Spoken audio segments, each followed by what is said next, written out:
All right, back here with episode 34 of the GameFi Rundown.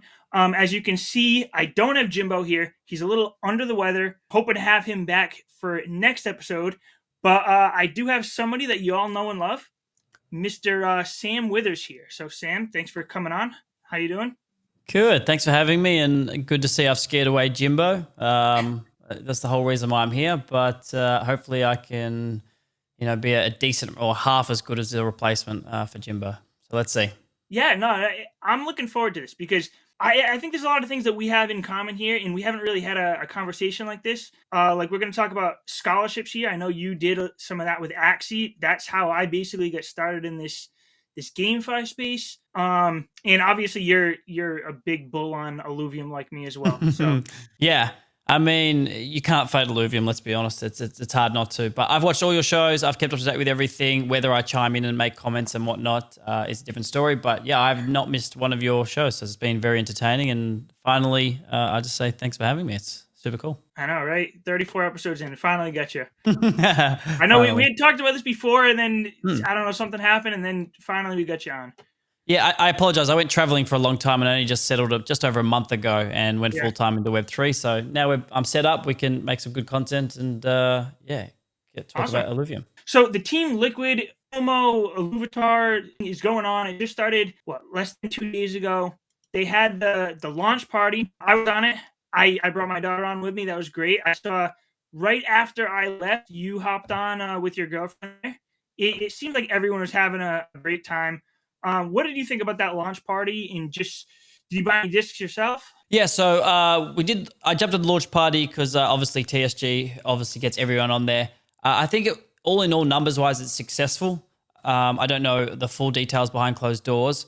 I'm not a huge Illuvitar fan. I never understood why resources were put there. I thought things should be focused on PvP and Overworld, but it seems to be a hit. It's a great marketing tool. There's now collaboration with Liquid. Obviously, they're a top esports team. I think the pool is sitting around that 120K mark. For if people don't know that there is some of the money goes, I think it's $5 of every disc, or a percentage of every disc goes to the fund of doing a tournament, and it's sitting at about 120,000 and slowly increasing. Right here, 124,000 we're at now. Yeah, there you go.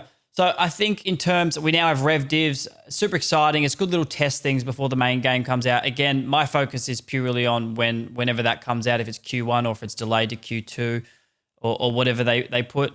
Can't fault it. It's obviously generating revenue. I'd love to know your thoughts on it. You're more of a Illuvitar fan than me, but if I had to sum up, I'd say successful, but I don't think it is super enticing to majority of the community, I would say. Yeah. And to be fair, I had that same sentiment as you, basically until we got started. The first week I pulled this Blazing Ramfire. Fortunately, I sold it for 7 ETH, and then I just, compounded it in and then made it to the top 100, and I've just been sitting there. So I kind of just got sucked into it. I mean, so far the sale I think was great. The launch party was a ton of fun. If you buy 6 discs, you get these on screen here, these 6 emotes. I've been trying to rack up the emotes whenever I can. So I made sure to buy 6 discs. So I have these ready to go for when PvP, whenever they get onto PvP. Yeah, I will say this on top of it. I think Illuvitars will be super popular down the line more than what we think, is my assumption. Because when players come in with their PFP and the collectible side of things, and once there is a core basis of 50,000 monthly active user, 100,000, which shouldn't be too difficult to hit, I wouldn't think, in 2024. They'll all want these Illuvitars. They'll become more, I guess that they'll be popular than what they are now, because I don't think people fully grasp or understand the whole concept of it. Even I didn't at first, and only recently I got into Illuvitars about a couple weeks back, maybe like a month, and I was trying to understand it more. So with this Team Liquid promo, the GameStop promo, it totally makes sense from a collectible standpoint. You just need those users to come over at the right point. So I'm looking forward to it, and I can see this being a big hit. Then I'm probably overseeing what can be the future of it. Yeah, it kind of feels like collecting Pokemon cards as a kid. Yeah. I mean, I don't know for sure if you did, but the craze of Pokemon cards was right when I was around that, probably 10, 12 years old. Collecting them, bringing them to school, trading them. So that's the feel I get with these Illuvitars. Yeah, it's like I said, I kind of got sucked in. It's been fun, but these promos are great for just bringing in new players. like I'm sure there's a lot of people who are big fans of Team Liquid who saw this promotion and they're just getting into it to see what it's like. So that's going to be good in the long run, whether you're an Illuvitar fan or not. What's more successful to you then, GameStop or the Liquid promo discs? So far, I mean, obviously it's only been less than 2 days, so we don't have the numbers, but I'm liking this Team Liquid one better than the GameStop because you have some actual Team Liquid players. So you've got like some personality behind it instead of just a name. The deals are better. So it went from a $50 disc to a $40 disc, and then you're also getting accessories and regular Illuvitars instead of just the promo Illuvitar. Yeah. So it seems like it's just better overall for the community. I mean, GameStop's obviously a big name. I had never heard of Team Liquid before this, but so far I'm liking this one a little better. Yeah, I mean, I think for them, they've learned from their first. Obviously, GameStop was first. And I think they're learning from the feedback and the community, which is standard for any growth of a company. So I think they've taken what they've learned from the first one, put it in the second one, and I think even the artwork's improved, just more appealing. Even though the game is all artwork is insane for Illuvium, that's why we love it, right? But I think that they've learned from them, not mistakes, but just learned to better deal with what people want. And I think they've nailed this one in terms of that. There's no complaints within the community. Everyone seems to be super positive. The people that do love Illuvium, the Illuvitars side of it, seems to be super positive. So it's hard to fault it. And yeah, the full numbers will come out in a couple more days of like after 7 days when the full, I guess, sales finished. And then we'll know if it's been successful, I guess, from a money standpoint. But it seems like it's heading that direction. Yeah, I think so too. Great. So let's move on to this next topic here. Illuvium Esports. I don't know if you've participated in any of these tournaments so far. I know there's been a couple hosted, like from Scoriox and Jimbo, actually.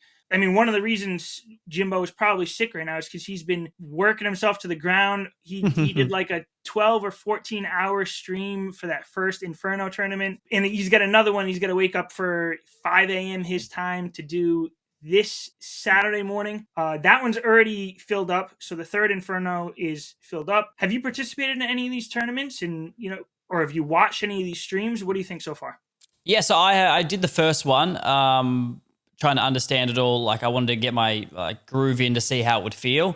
I watched all of them. I watched them live. I went to the gym with my phone on. I don't say much. I always in the distance, and I watched the whole thing from start to finish. Maybe missed a bit here and there to have lunch, but hats off to Scoriox, the whole team, the Wildfire Guild, Jimbo, doing 12 plus hours is insane. So I like how they're doing it every week. Consistency is key here. I assume that, do they get 64 this week again? Is the numbers on that at all? Yep. So I'm going to bring up the screen right here. Oh, perfect.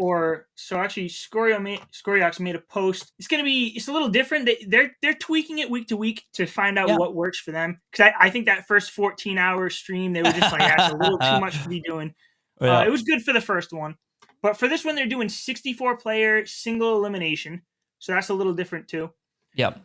I remember seeing another post from him that said that they already filled it up. And I think they've been changing up the start times to kind of hit different areas of the world here. Yeah. So they're doing, at least for me on the East Coast of the US, it's going to be like 5 a.m. So they're really targeting that European player base for this set. But yeah, I mean, the third one is already filled up. Like you said, consistency. I'll be curious to see if they can really keep this up week to week. But whether they do it or not, somebody's going to be putting on a tournament weekly. So if you're big in esports, like there's going to be a place to play. We're not even on chain yet. Yeah, I mean, this is like just a little test phase, I see it, over the next couple of weeks and months. Like they want to see if the people are going to watch, more users come in, if they are the go-to place for the tournament, and there is prize pool, and like you said, they're filling up 64 plus people pretty quickly. It seems like there's a demand for it. People want to win the money. People want to play this game. It is fun to watch more than I thought, even though they are long streams. But again, they're learning as well, just as much as us. They're pulling it back, trying to do shorter streams. And they're just going to keep at it. And hopefully they kill it. And anyone else that wants to do tournaments, I'm all for it because that's what's going to bring in that sort of esports style of competition. And you can see upsets with certain players that you think are going to win that don't, and then random people come in and they're winning their prize pool. So shout out to all the boys doing it, and I'll continue watching it because that should be the main focus of where the prize pools should go is in the esports area. Yeah, and I haven't even been, like in my past, a big fan of watching esports, like just the viewership side of it. But watching these streams has actually been pretty fun. Just hearing them talk about it has helped me learn the game a little better. They start they see a new deck, they start breaking it down. Oh, this is what they're doing. This is the augments they're using, and I'm like, ooh, I think I can apply that to my team, make it a little better. But it's been fun. I participated in the first two. I got knocked out both times right away. I did win. I forget someone against from the Hype Guild that ended up going pretty far. I won the first match and then I lost two. So I felt good that I'm like getting there. I'm getting a little more competitive, but Yeah, so it's been fun, you know? yeah, I agree. I played the first one, and this might tie into the next segment with the PvP downfall. But after I watched the first tournament, everyone then played whatever the meta was for that, and then every time I logged in after the first tournament, I just realized I was playing the same teams over and over again. And I'm not a huge team battle board auto battler style person. I can just see the potential in all of Illuvium of how it all plays out. But I don't understand how they're going to change. They need to change something in the PvP side of things because it's too copy paste. I do this, I do that, then I do the same thing, and then everyone else copies me, and then everyone's very similar, and it's not as skillful as I would like it to be personally. But I think they will. Like, this is the reason for beta. This is the reason why we test things, to try these things out. And I think once they sort of balance things out on the PvP side, and then I just think it'll be more fun. There's more different teams that you can play, more diversification. And that's what I'm sort of waiting for because I'm not playing PvP as much now just for that reason. And like you were saying, on to this next segment here, I titled it PvP Downfall.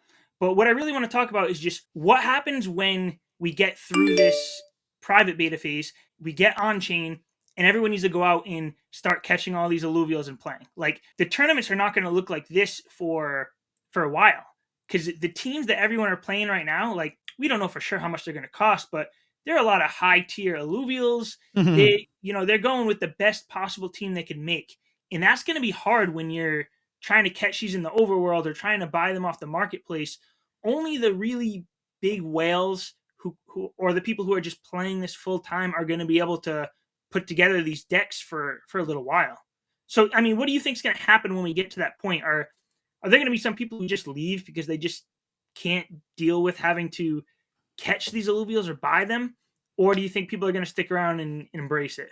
So I've thought about this for a long time because obviously I've been waiting for it for over we're at year 3, been waiting for a while like all of us. And you do know there's definitely going to be a spike at the first, like whether it's a month or 3 months, because supply and demand, it's just the way it's going to be. There's people who are going to put no money in and go to make a lot of money. There's going to be people who's putting in effort in overworld, making a lot of money, which is good on for them because a lot of people don't want to play that side, or some people don't want to play that side, and they just want to play PvP. So I think everything's going to be super overpriced for the first, let's call it 1 to 3 months, until there's enough alluvials caught, until it balances itself out.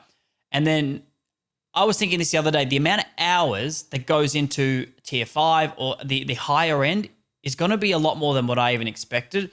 So I thought, I think alluvials will be roughly, if we talk about price, they're going to be, anywhere from 10 cents to 50 cents, 80 cents on the lower end, I think, each eventually. But I think at the start, they're going to be like $10 or even more, just because there's going to be nothing on the market and everyone wants to play. And the reason why that's important is the leaderboard is going to be giving rewards, I would assume, straight away. So if there's only a certain amount of alluvials in that first couple of weeks and people are going to spend $10, $50, the reason why they're spending that is because they know they can get at the top of the leaderboard and they can earn rewards via LV. So the first 3 months I find is going to be crazy, very exciting. The whole, like, there's going to be learning curves from the Illuvium team. I think I'm excited to see how it plays, but I don't know what the price of these higher tier alluvials will be.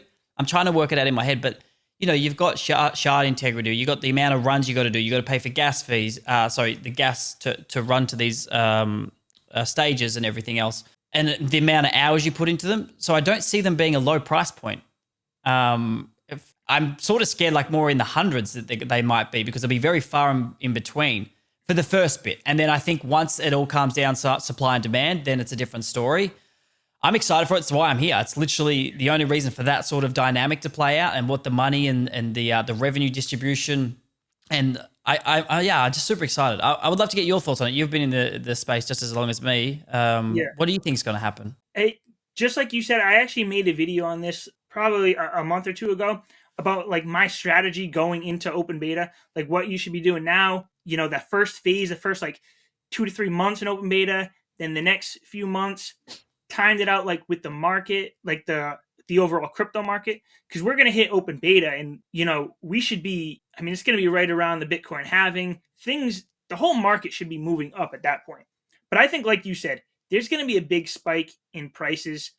Something like, a basic Atlas, which is probably going to be pretty common, I think could settle down to under $1. But I think at first, yeah, there's going to be some people who are just sitting on the market and buying up everything that just gets put there. Because like you said, they want to build out that team. If you want a RAM fire, they're likely going to have to buy up 9 RAM fees that get caught by somebody else and fuse it all together. I think these top tier alluvials are going to cost more than most people think. Yeah. Even if you think of like a tier 1 stage 1 around $1, just by thinking about the rarity from other things that we've seen with like Illuvitars, that could still put like a RAM fire over $100 easily. And then you have the factor of maybe they want not a good example with the RAM fire, but let's say an Umbre. Maybe they want the water dominant Umbre, and they're only seeing like the fire dominant Umbre. Or the water dominant one is like big in the meta right now. Like everybody wants the water one. Yeah. So that one becomes even more expensive. Like there's a lot of factors that you got to consider, and it is going to be fun because, I mean, not going to lie, when I first got into Web3 gaming, it was with Axie Infinity. And we'll talk about this in a little bit. But the financial side really like intrigued me because I'm in my 30s now. I can't just play video games just for fun. I don't have time for that. Seeing the ownership and that you can buy and sell these things and the whole economy, it really drew me in. As fun as PvP has been, getting on chain is really what I'm looking for. But I don't know if everybody's feeling that same way. I have a side question for you. Do you think they'll hit Q1 target? I do. I think they do. I mean, first of all, when you're on the council, and obviously you were just on the council last epoch too, you do get some information, but there's still a lot of stuff that you don't hear. But being on the strategy sub-council, for most of that epoch, we were hearing that Q4 was a very reasonable, target. So they were saying, like, if they really pushed it, there's a good chance they could have made Q4.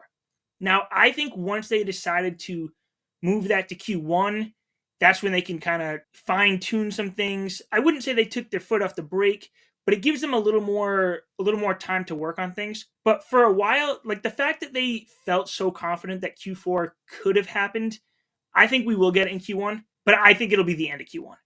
Like, okay. I mean, so what are we looking? Probably March. Mid-March that's my guess right there. What do you think? I'm thinking more Q2, even Q3 is my, yeah. So I know it's definitely not a popular opinion. The only reason why is I don't know any knowledge behind closed doors or anything, but I see the workload that's got to be done. I've played Overworld. Going on chain isn't super as easy as people think. I don't believe connecting everything, bugs, testing. We still have open beta 4 or we got one more of them to do. Then more testing, PvP, balancing. I definitely think Q2 personally, and I would even push that to what's that? That's like April, May, June. I'm thinking more close even to June. But look, time will tell. I could be completely wrong. This is just me speculating. I hope you're wrong here. Yeah, I trust me. I hope I'm wrong. I hope it comes out January 3rd, realistically. Yeah. But I just see there's a lot to do, and let's see what happens, I guess. Yeah. Right. Yeah. I mean, only time will tell. Like, what we have learned being in Illuvium is that like deadlines don't usually get hit. So that is a tough one. Being in this community, you hear Q1, and then most people like you right now think like, all right, well, if they're saying Q1, it's probably going to be Q2. Yeah. But we'll see.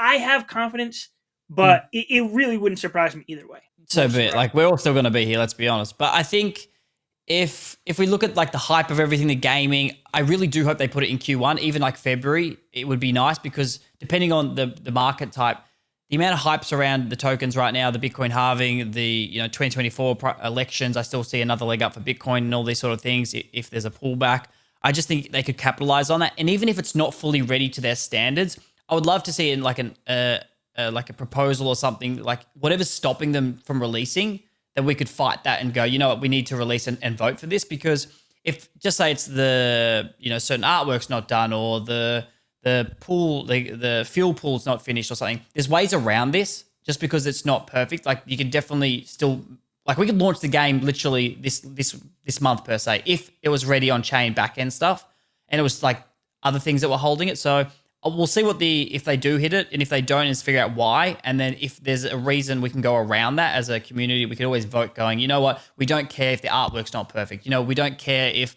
some of the alluvials are missing. We don't care if let's get the game, let's get the economy flowing, let's get some revenue in, let's see if people like it, and you can add that in later. Instead of waiting another 3 months, miss the hype per se, or all these other things that could happen. Another game could come over. Once people get attached to a Web3 game, you know, it's hard for them to leave that ecosystem. That's their baby. They're a part of that community. They love it. So quicker you go to market, more chance you're going to capture all these players. We'll see what happens though. I think that's just my opinion. Yeah, no, I completely agree. Like, first of all, this isn't any insider information. This is just me with my tinfoil hat. But I was saying for a while, once we got into a bear market, I was just like, it doesn't make sense for them to launch in a bear market. So I would always thought like they're not necessarily that they're trying to do this, but they're waiting until the hype comes back in the markets, and when things are looking good is the perfect time to launch it. So this Q1 is going to be a perfect time. Yeah, I'll tell you right now, I know many Web3, like I've spoken to probably 40 or 50 Web3 games in the past month, and also other projects outside of the Web3 space. A lot of them had programs and products ready last year during June, during February last year.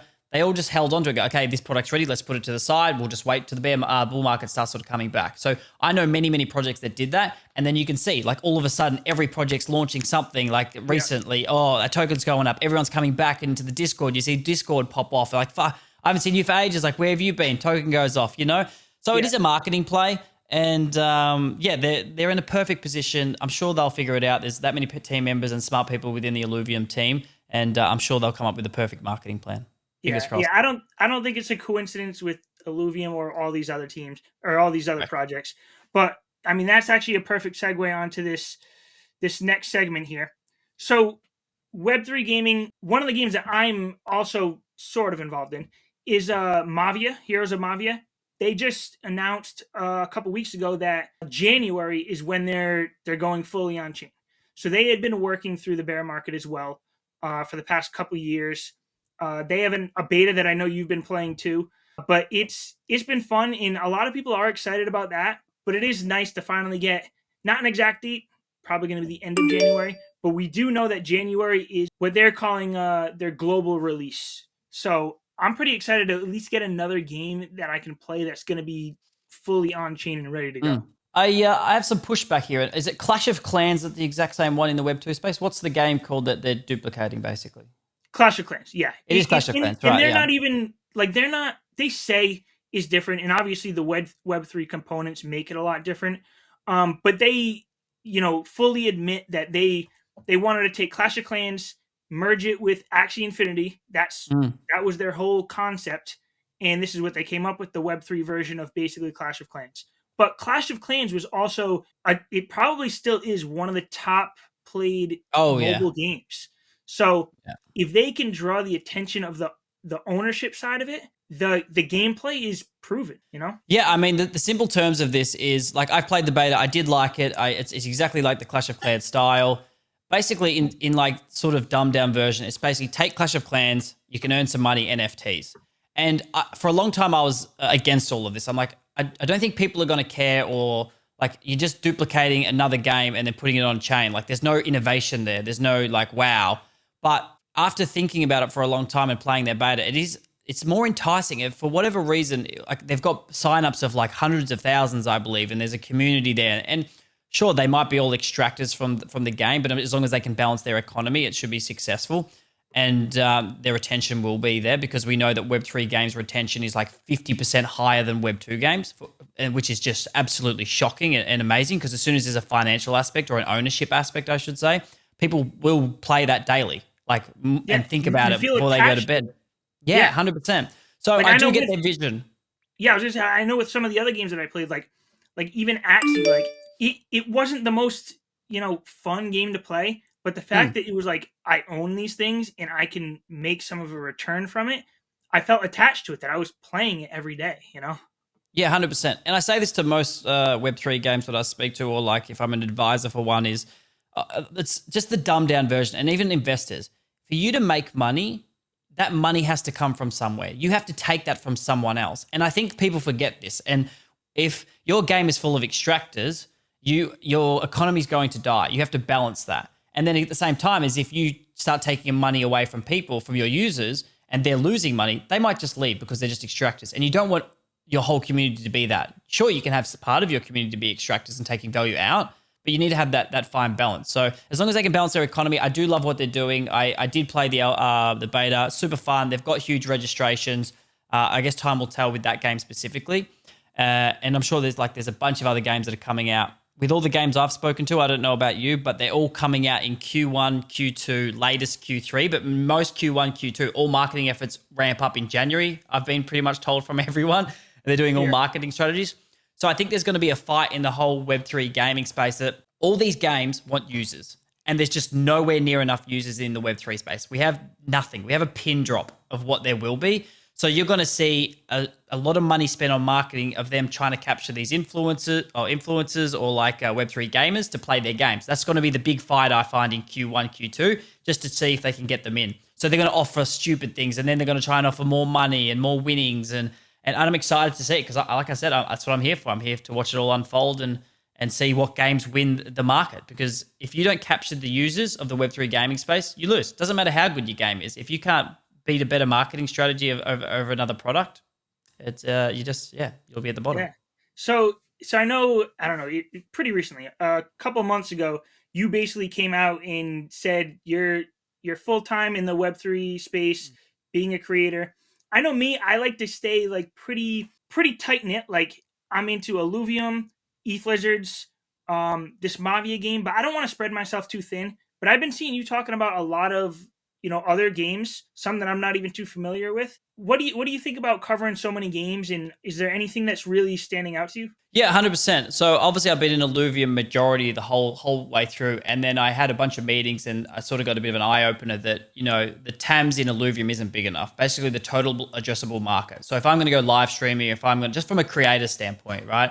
If I'm going to do all this effort, what am I going to get back in return? I pretty much, a lot of people within Illuvium have probably heard about me, I would say, like a decent chunk, not everyone, but like enough. So no matter what I do there, I can't really grow as a creator and provide more value. And if I want to provide value to the Illuvium and Illuvium ecosystem, I want to bring players in myself too. So I need to go get them from somewhere.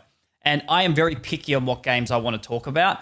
I've been offered tokens, NFT, money. I haven't taken anything yet, and I can't see myself being that. I like the authenticity that I want to bring. So I don't charge anything to do these videos at all. I know I could charge $500. I know I could charge $1,000, $1,500.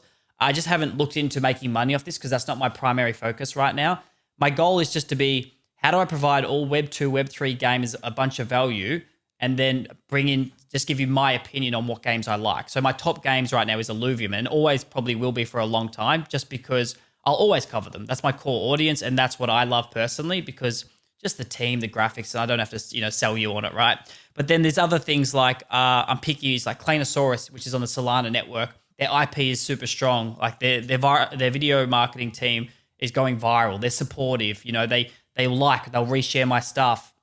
Star Atlas, I second guessed them at a point where I was like, oh, these guys are in trouble. I'm not obsessed with space games because there's so many of them, or there's so many first-person shooter games. Like, they're all the same copy-paste things.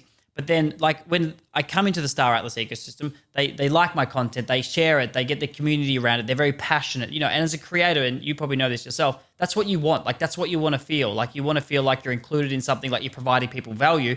I don't care about if they don't follow me or whatever else. You just want to be like, shit, I did a good job. I made some effort. Didn't have to make money. That's fine. But like, people are loving what I'm doing.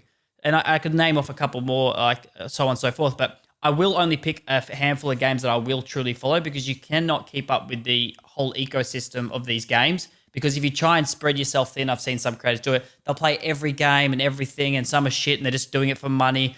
I don't want to do that. I'm not here for money. I don't need that. What I need is, again, provide people value and just go along with the journey and just have fun with it. Like, that's my goal with it all. So money's a byproduct of all of that.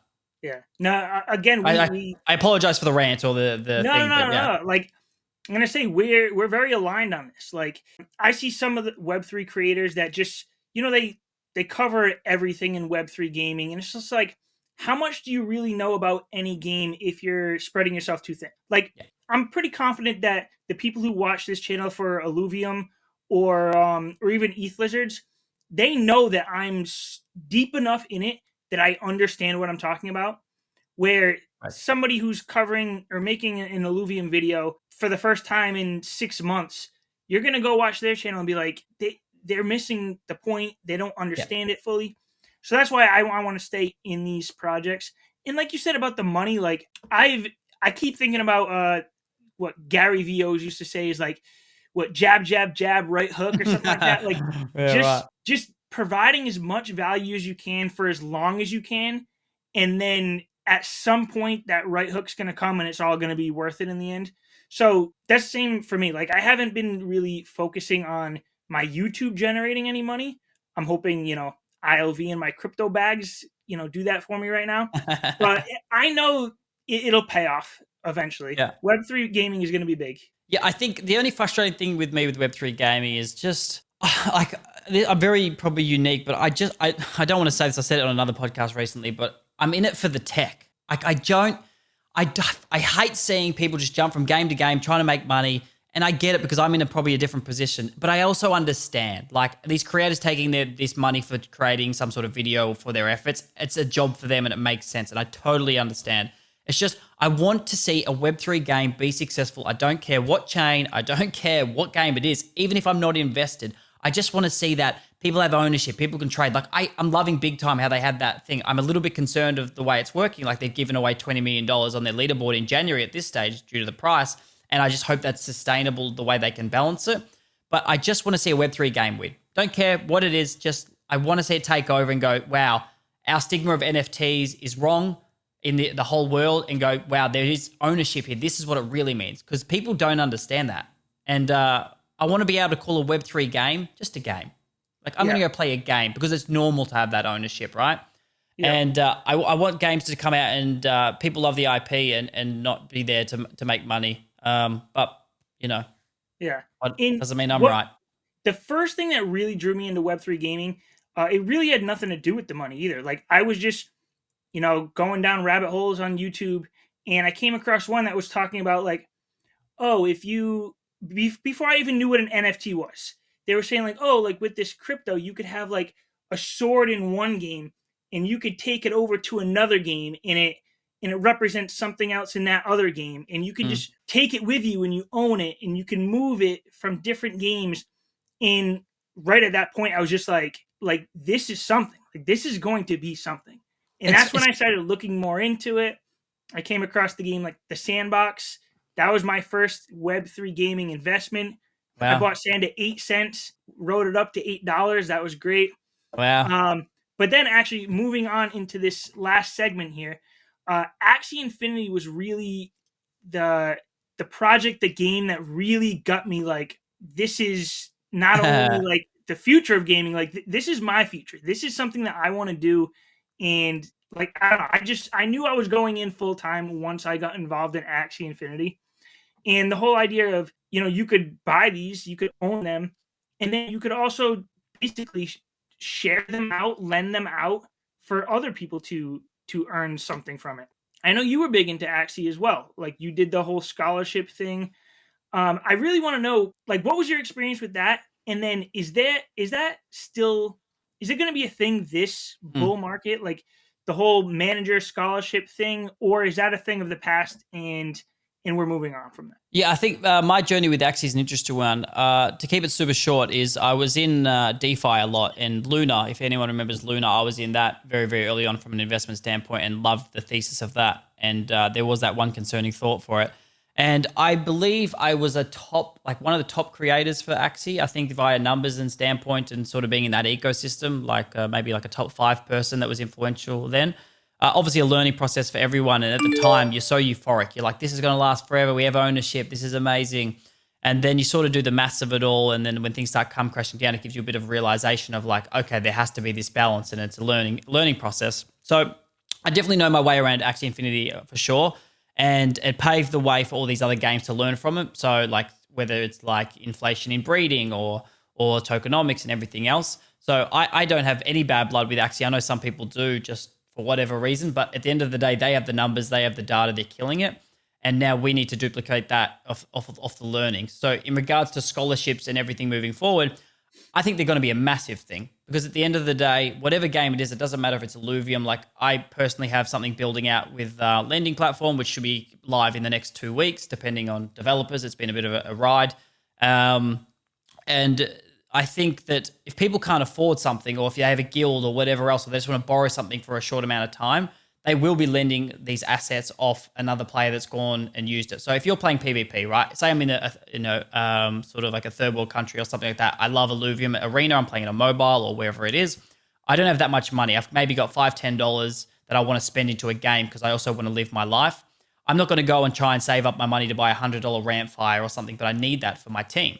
So I'm going to go onto a lending platform or some sort of borrowing system or find a manager where I can, or a guild, and I can borrow these assets for a couple of dollars so I can then make my full team. Then I can get on the leaderboard to potentially make more money. And then it's a whole ecosystem that goes back to the ILV token holders in this case with Illuvium's example. But you can duplicate that model on any other Web3 game. And I think this will be a standard, and you need this for your game. Like as long as it's not 80% of your gamers that are like scholarship based or anything like that, because we've learned our lesson, you got to find that healthy balance that'll work for both sides. So I think it's huge. Yeah. And I think me and you are in the minority thinking this right now. Yeah, There are 100%. a lot of people who think that the idea of the scholarships was the downfall of Axie, and I don't believe that at all. I think the tokenomics and how the whole Axie system was set up was why everything crashed, along with the overall crypto markets. But I think the scholarship idea was actually, I think it worked well, and I think it really helped Axie, and I think it's still a big part of what Axie is. And I can see that over, moving on to Illuvium and any other game too. Just as you said, like some people also think like, oh, you're exploiting these players in third world countries to help you make money.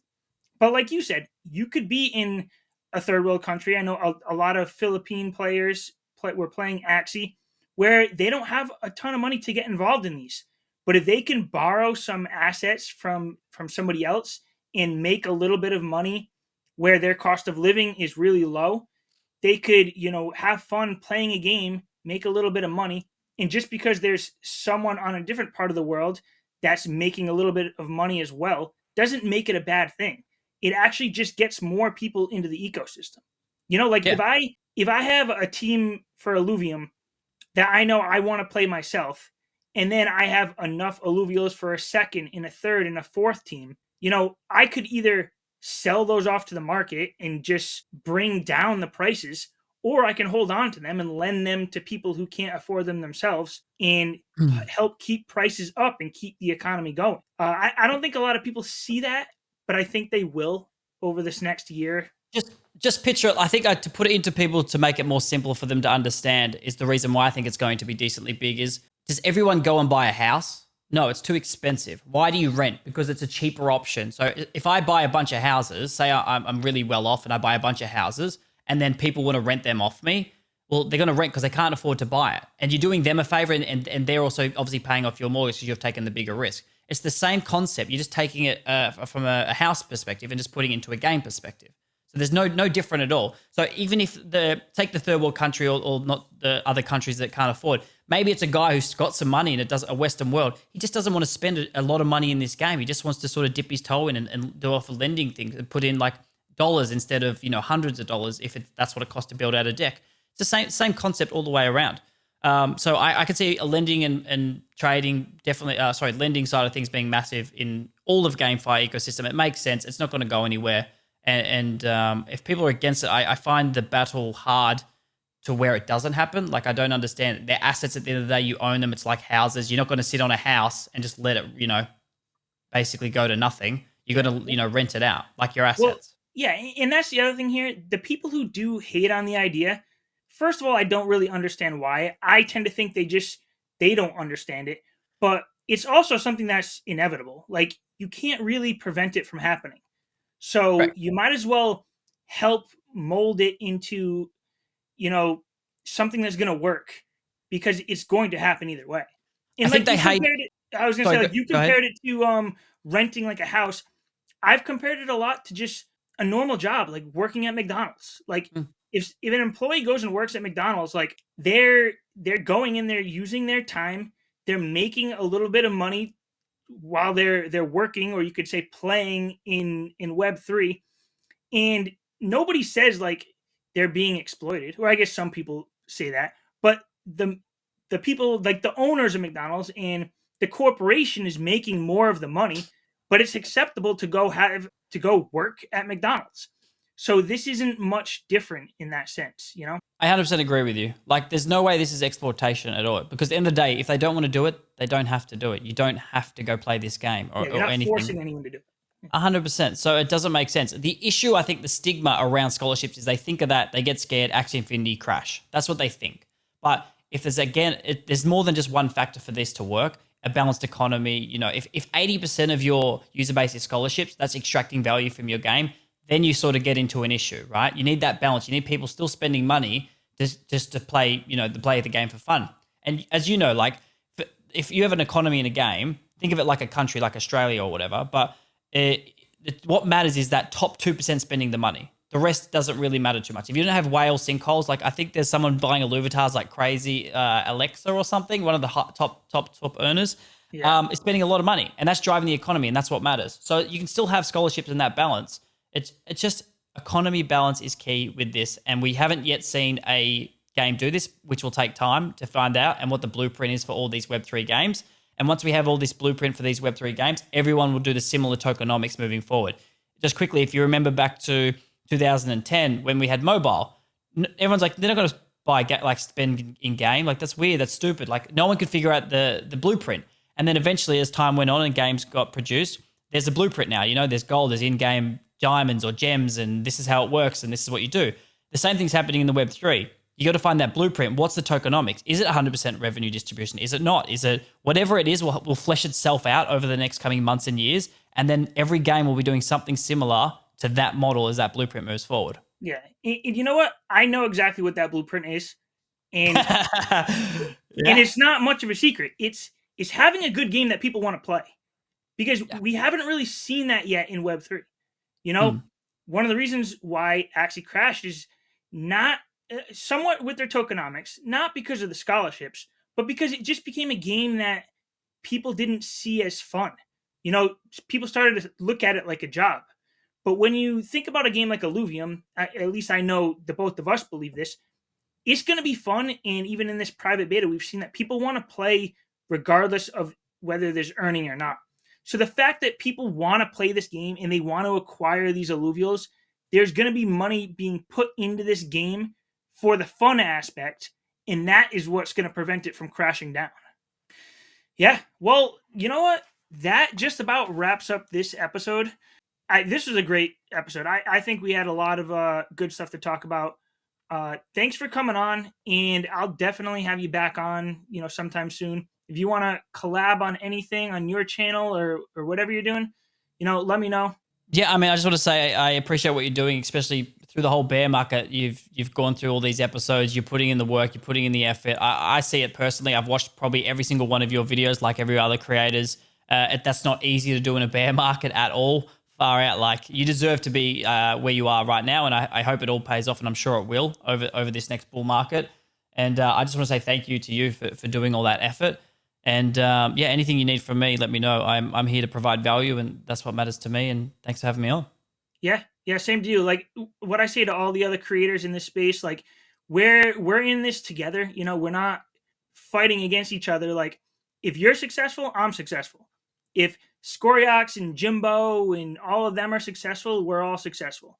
We're all in this together, and I think we're all going to do pretty well. Awesome. Appreciate it.